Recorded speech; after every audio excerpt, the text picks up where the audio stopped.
ہم سب جانتے ہیں کہ اللہ رب العزت نے آقا کائنات صلی اللہ علیہ وآلہ وسلم کو جو مقامات، جو عزتیں اور جو بلندیاں عطا فرمائیں وہ کامل اور تمام عطا کیے.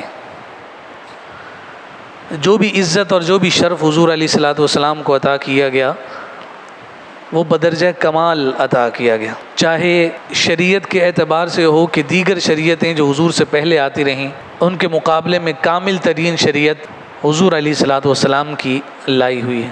کمالات کے اعتبار سے دیکھیں تو سارے نبیوں اور رسولوں میں جو اللہ رب العزت نے کمالات رکھے وہ تمام کے تمام حضور علیہ الصلوۃ والسلام کی ذات والا صفات میں جمع فرمائے.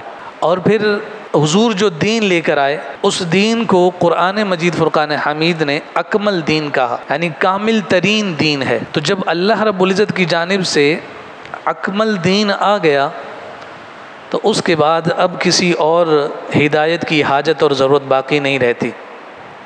اس وجہ سے سورہ مائدہ کی وہ آیت بھی حضور کی ختم نبوت پر دلیل ہے جس میں فرمایا الیوم اکملت لکم دینکم، کہ آج کے دن ہم نے تم پر اپنے دین کو مکمل کر دیا ہے، دین کی تعلیمات کو تمہارے اوپر مکمل کر دیا، کامل کر دیا. اب قیامت تک کے لیے یہی رشد و ہدایت کا ذریعہ ہوں گے اور اسی کے ذریعے سے قیامت تک لوگ ہدایت حاصل کریں گے. اب مزید کوئی نبی ہدایت لے کر تمہارے پاس نہیں آئے گا.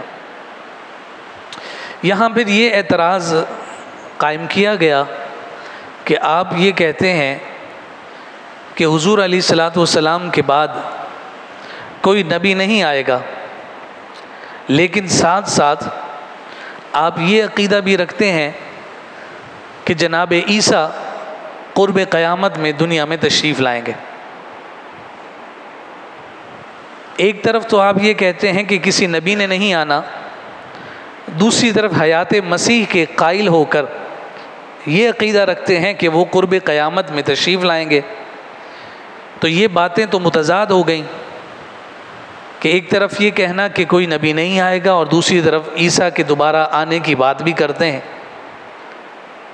تو اس پر ہمارے علماء نے جواب دیا کہ جناب عیسیٰ علیہ نبینا علیہ الصلوۃ والسلام بعثت کے اعتبار سے حضور سے پہلے تشریف لا چکے ہیں. انہوں نے اپنے دین اور اپنے ان احکامات جو اللہ رب العزت نے انہیں عطا کیے اپنی قوم کو انہوں نے اس کی تعلیم دے دی. اپنی بعثت کے ایام وہ گزار گئے. اب قرب قیامت میں جناب عیسیٰ علیہ نبینا علیہ الصلوۃ والسلام جب تشریف لائیں گے تو وہ اپنے وطن کے اعتبار سے تو نبی ہی ہوں گے، لیکن در حقیقت وہ اپنے دین کی تبلیغ نہیں کریں گے بلکہ اس دین اسلام کے مبلغ بن کر تشریف لائیں گے. بطور حیثیت نبی نہیں آئیں گے، بحیثیت امتی تشریف لائیں گے.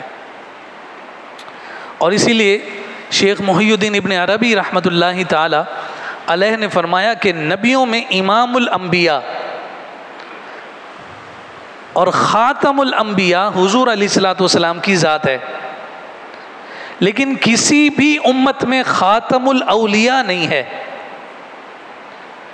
فرمایا کہ یہ خاتم الاولیاء کا لقب جناب عیسیٰ علیہ نبی جینا علیہ الصلوۃ والسلام کا ہے.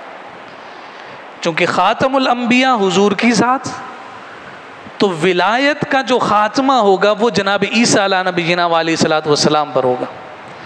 تو حضرت عیسیٰ علیہ السلام کا واپس دنیا میں تشریف لانا ختم نبوت کے عقیدے کے خلاف نہیں، اس وجہ سے کہ وہ اپنے دین کی تبلیغ نہیں فرمائیں گے بلکہ دین اسلام کے مبلغ بن کر آئیں گے اور اس امت کے خاتم الاولیاء کے مرتبے پر فائز ہوں گے.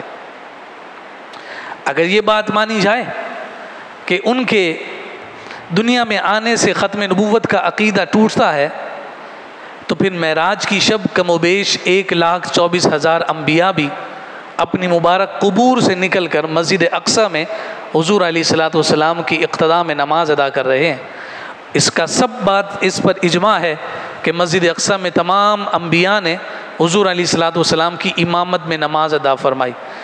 تو وہ تمام کے تمام جو حضور علیہ الصلوۃ والسلام کے دور میں اپنی قبور سے تشریف لا کر حضور کی اقتداء میں نماز ادا فرما رہے ہیں، جیسے ان کے آنے سے حضور کی ختم نبوت پر حرف نہیں آتا، اسی طرح سے قرب قیامت میں جناب عیسیٰ کے دوبارہ تشریف لانے سے بھی ختم نبوت پر حرف نہیں آتا کہ وہ بحیثیت نبی نہیں بلکہ بحیثیت امتی تشریف لائیں گے۔